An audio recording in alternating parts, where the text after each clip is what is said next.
நேற்றைய செய்தி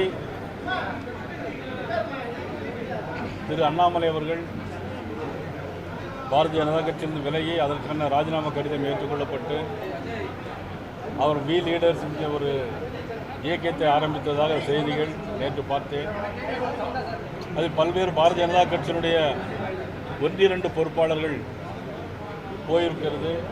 அப்புறம் நிறைய அடிமட்டத்தில் உள்ள பொறுப்பாளர்கள் போயிருக்கிறார்கள். ஆனால் அவர்கள் அவர்களை ஒரு மூளை செலவை செய்து, அதாவது பாரத பிரதமர் நரேந்திர மோடியுடைய ஆசையோடு தான் நாங்கள் ஆரம்பிக்கிறோம் என்றும் அதே நேரத்தில் இது ஒரு இயக்கம் என்று சொல்லியிருக்கிறார்கள்.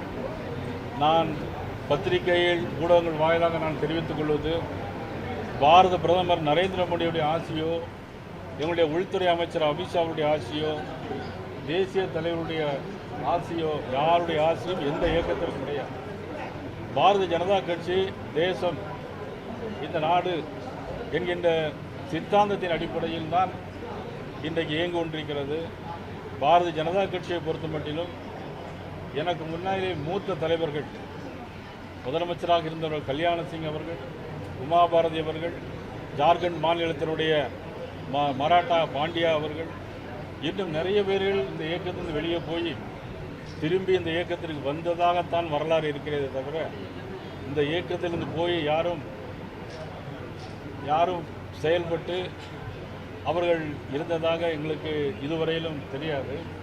பாரதிய ஜனதா கட்சியுடைய தொண்டர்களுக்கு எனது அன்பான வேண்டுகோள், யாரும் எதையும் நம்பி நீங்கள் போக வேண்டிய அவசியம் இல்லை. யாருடைய ஆசீர்வாதமும் நிச்சயமாக எந்த இயக்கத்திற்கும் கிடையாது.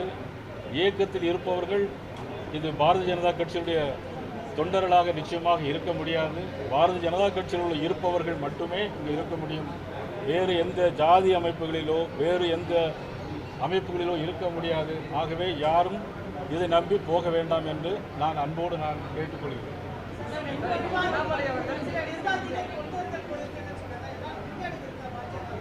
இதுவரையிலும் எந்த விதமான பின்னடைவிலும் கிடையாது. இதனால் பாரதிய ஜனதா கட்சிக்கு எந்த பாதிப்பும் கிடையாது. நான் ஏற்கனவே குறிப்பிட்டு பேசியது போல, பாரதிய ஜனதா கட்சி மிகப்பெரிய கட்சி, உலகத்திலே மிகப்பெரிய கட்சி. இன்னைக்கு மிகப்பெரிய தலைவர்களுடைய வரிசையிலே முதல் வரிசையில் இருப்பவர் மோடி அவர்கள். பாரத மோடி அவர்களுடைய வழியிலே தான் இன்றைக்கி தமிழக பாரதிய ஜனதா கட்சியும் இந்திய பாரதிய ஜனதா கட்சியும் இயங்கிக் கொண்டிருக்கிறது.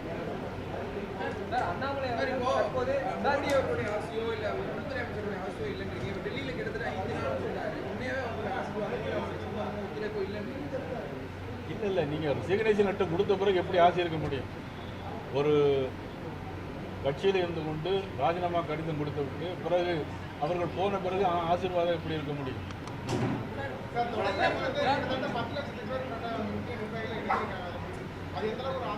இல்லை, எனக்கு அதை பற்றி ஒன்றும் தெரியாது.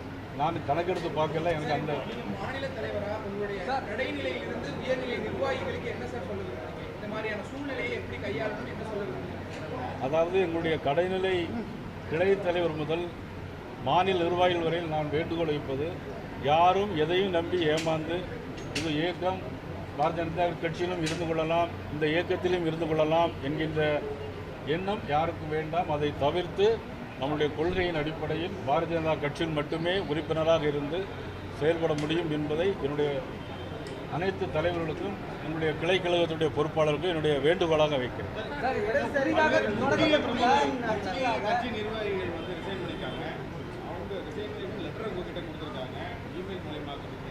அதாவது நடவடிக்கை எடுக்கப்படுவாங்க இல்லை அவங்க மற்றவங்க இந்த மூவ்மெண்ட்டில் போய் ஜாயின் பண்ணாங்க, அண்ணாமலை ஜாயின் பண்ணாங்கன்னா அவங்க மீது நடவடிக்கை. அதாவது ஒரு கட்சியில் இருக்கும்போது ஒழுங்கு நடவடிக்கை எடுக்கலாம். ஆனால் கட்சியிலிருந்து போன பிறகு அவங்க மீது நடவடிக்கை நம்ம எடுக்கிறதுக்கு நமக்கு முடியாது.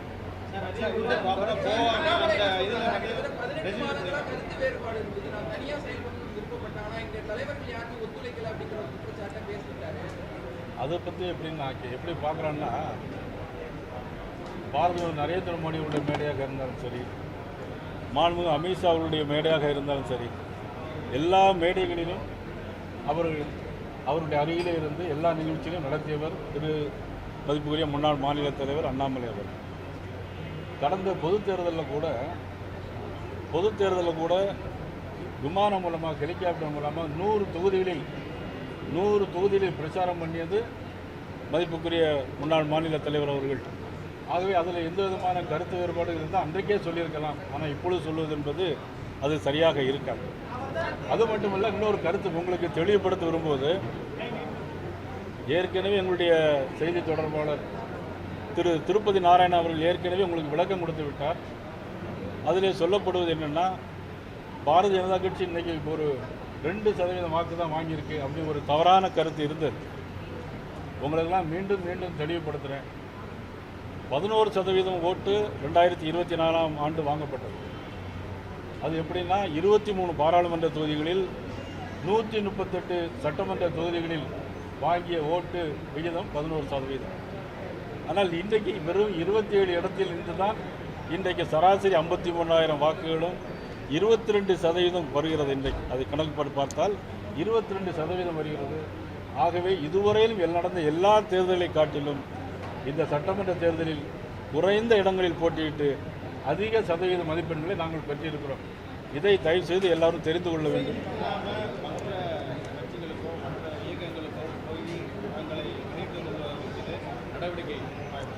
இல்லை, அவர்கள் கட்சி விட்டு போன அப்புறம் எப்படி நடவடிக்கை எடுக்கணும்? பண்ணாத இப்போ கட்சியில் இருக்கிறவங்க மற்ற கட்சிகளுக்கும் மற்ற இதுக்கு ஆதரவு கொடுக்குற மாதிரி இருந்தாங்கன்னா அவங்க நடவடிக்கை. அதாவது நிச்சயமாக இங்கிருந்து ஒரு சில பேர் போயிருக்கிறார்கள். உங்கள் மூலமாக நான் வேண்டுவது, தெரிந்தோ தெரியாமலோ போயிருக்கலாம், அவர்கள் மீண்டும் இந்த கட்சியில் வந்து இணைய வேண்டும். அவர்கள் மீது எந்த நடவடிக்கையும் நாங்கள் எடுக்க மாட்டோம், எப்பொழுதும் எடுக்க மாட்டோம்.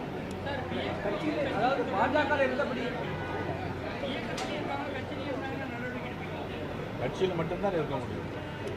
இன்னும் கூட பாஜக இருக்கக்கூடிய நபர்கள் அண்ணாமலையுடைய இணைவதற்கு அதிகப்படியான வாய்ப்பு ஏற்படுவது உங்களுடைய கருத்து? நான் சொல்ல ஏதோ தவறான வழிகாட்டு என்பது யாரும் போக வேண்டாம். போனவர்கள் வர விருப்பமில்லை என்று சொன்னால் ஒரு இடத்தில் மட்டும்தான் உறுதியாக கட்சியில் மட்டும்தான் இருக்க முடியும், இயக்கத்தில் இருக்க முடியும்.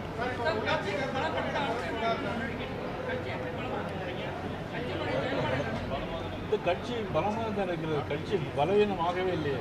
யார் சொன்னால் அவங்களுக்கு கட்சி பலவீனமாக இருக்குன்னு? இன்னைக்கு பார்த்தீங்கன்னா அவ்வளோ பேர் வந்திருக்காங்க. தமிழ்நாடு முழுக்க நீ வந்துகிட்டே இருக்கேன். தமிழகத்தில் அதிமுகவிலிருந்து பல பேர் வந்து மாற்று கட்சிகள் இருக்காங்க. நேற்று ஈவினிங்ல இருந்து பாஜகவில் இருந்து பல கட்சிகளுக்கு போய் இல்லை மற்ற குறிப்பாக அண்ணாமலை ஆரம்பித்திருக்கிற அந்த இயக்கத்துக்கு போய் சேர்றாங்க. அதிமுகவும் சரி பாஜகவும் சரி இந்த விளைவரசி நிறைய அதிமுக நடக்கிற விஷயத்தை பற்றி நான் பேச முடியாது. அது அவருடைய உள்கட்சி பிரச்சனை. பாரதிய ஜனதா கட்சியை பொறுத்த மட்டிலும் போனவர்கள் மீது எந்த நடவடிக்கையும் இல்லை. போனவர்கள் திரும்பி வர வேண்டும் என்று நான் கேட்டுக்கிறேன்.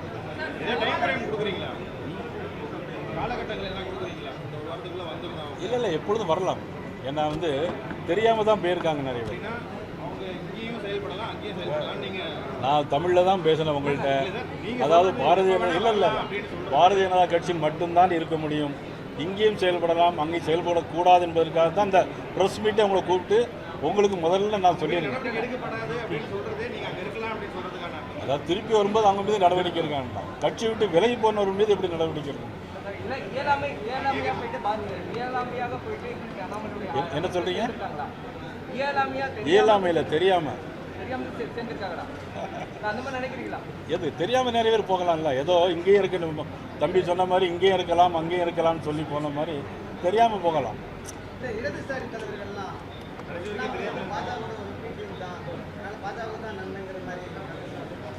ஒவ்வொருடைய கற்பனைக்கு நம்ம பதில் சொல்லிட்டு இருக்க முடியும். மாவட்ட தலைவர்கள் கூட்டம் போட்டது மாவட்ட செயலாளர்கள், மாவட்ட தலைவர்கள் கூட்டம் போட்டது நேற்று 5ஆம் தேதி இந்த உலக சுற்றுச்சூழல் தினத்தை கொண்டாடணும். எல்லா இடங்களிலும் பரவி வருகின்ற வெப்பமயமாக்கல் குளோபல் வார்மிங்கை தடுப்பதற்காக மரங்கள் நடணும். பிறகு 10ஆம் தேதி உலகத்தினுடைய மிகப்பெரிய தலைவர், இந்தியாவை அதிக நாட்கள் ஆண்ட பாரத நரேந்திர மோடி அவருடைய தமிழக சாதனைகள் அனைத்தையும் எப்படி கொண்டாட வேண்டும். 3வது ஜூன் 21ஆம் தேதி என்னுடைய யோகா தினம். இதையெல்லாம் எப்படி கொண்டாடப்பட வேண்டும் என்பதற்காகவும் உள்ளாட்சி அமைப்பு தேர்தல் வந்தால் அதற்காக தயாரான சூழ்நிலையில் பாரதிய ஜனதா கட்சி நடவடிக்கைகள் எடுப்பதற்காக திருச்சியில் 8ஆம் தேதி நாங்கள் மாவட்ட தலைவருடைய கூட்டத்தை கூட்டியிருக்காங்க.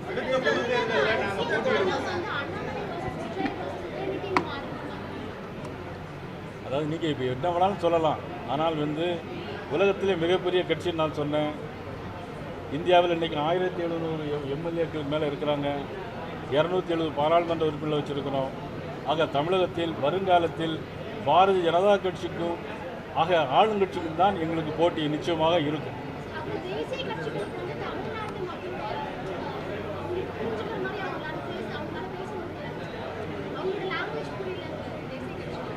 யார் சொல்லியிருக்காங்க?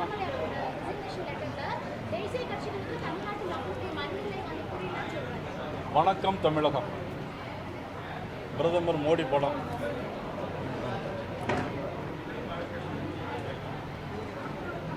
இதை எழுதினது யாருன்னா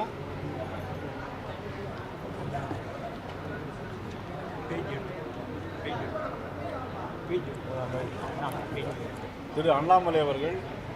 நமது பாரத பிரதமரை பற்றிய புக்கு இது, அதில் எழுதியிருக்கிறாங்க. அதில் ஒரு எழுத்து எழுதியிருக்காங்க, நான் இப்போ உங்களுக்கு படித்து காட்டுறேன்.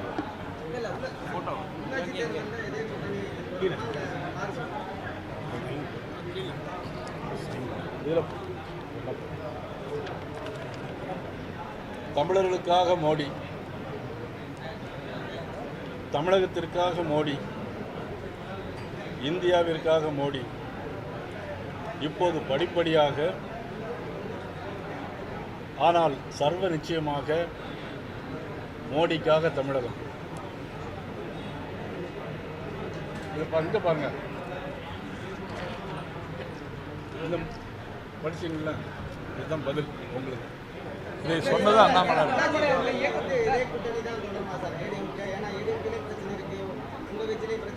எங்கள் கட்சியில் பிரச்சனை கிடையாதுங்க. ஏடிஎம்கில் இருக்குன்னு நான் சொல்ல முடியாது. எங்கள் கட்சி என்றைக்குமே ஸ்ட்ராங்காக இருக்குது. உள்ளாட்சி தேர்தலுக்கு பாரதிய ஜனதா கட்சி இதே கூட்டணியோடு சேர்த்து போட்டியிடும். திருப்பம்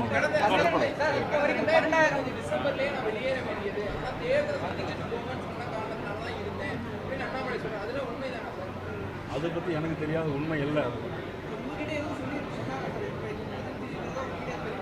திரு அண்ணாமலையை பொறுத்த மட்டிலும் நான் எப்பொழுதும் நல்ல கார்டியல் ரிலேஷன்ஷிப்போடு தான் இருந்தேன். என்னிடம் இதுவரை அவர் எதுவரையிலும் கருத்து வேறுபாடு கிடையாது. 4ஆம் தேதி வரை நான் காலையில் கூட நான் பிறந்தநாள் வாழ்த்து சொன்னேன். ஆக எங்களுக்குள்ள எந்த விதமான கருத்து வேறுபாடுகளும் கிடையாது. சார், அமைச்சர் CTR நிர்மல்குமார் மக்கள் அமைதியை தான் எதிர்பார்க்குறாங்க. 2 வருடத்திற்கு முன் எப்படி இருந்ததோ அதே தான் எதிர்பார்க்குறாங்க. மதவாத சக்திகளுக்கு இங்கே இடம் இல்லை அப்படின்ற மாதிரி பேசி மதிப்புக்குரிய மாண்பு நிர்மல்குமார் அவர்கள் சட்டம் படித்தவர், அதனால தான் சட்ட அமைச்சர். ஆனால் சட்டத்தை மதிக்கிறாரா என்பது தான் கேள்வி. இப்போ ஒரு சட்டத்தை படித்த சட்டத்துறை அமைச்சராக இருப்பவர் சட்டத்தை மதிக்காமல் இருப்பது எந்த விதத்தில் நியாயம்? அதாவது நீதிமன்ற நீதிபதி உத்தரவு போட்டிருக்காரு, தீபம் ஏற்றியே தீர வேண்டும். ஆனால் சட்ட அமைச்சர் என்ன சொன்னார்னா, எப்படி ஏற்ற முடியாது, 2 வருடங்களுக்கு முன்னால் எப்படி இருந்ததோ அப்படி இருக்கு அப்படின்னு சொன்னால் இவர் சட்டத்துறை அமைச்சராக இருப்பதற்கு தகுதி உள்ளவரா என்பதுதான் எங்களுடைய கேள்வி. இதுவரை 12 லட்சம் பேர்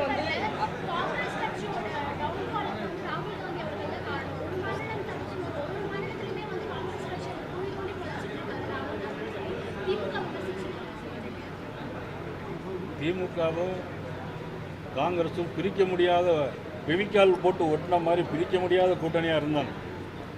ஆனால் இப்பொழுது அவங்கள விட்டு அவங்க போயிட்டாங்க. இதுதான் காங்கிரஸ் கட்சி. காங்கிரஸ் கட்சி என்றைக்குமே தோழமை கட்சிகளை தோளுக்கு மேலே ஏறி இருந்து செவியை கடிக்கக்கூடிய கட்சி காங்கிரஸ் கட்சி. ஆக காங்கிரஸ் கட்சி நம்பி போனால் இதுதான் கதியாக வரும்.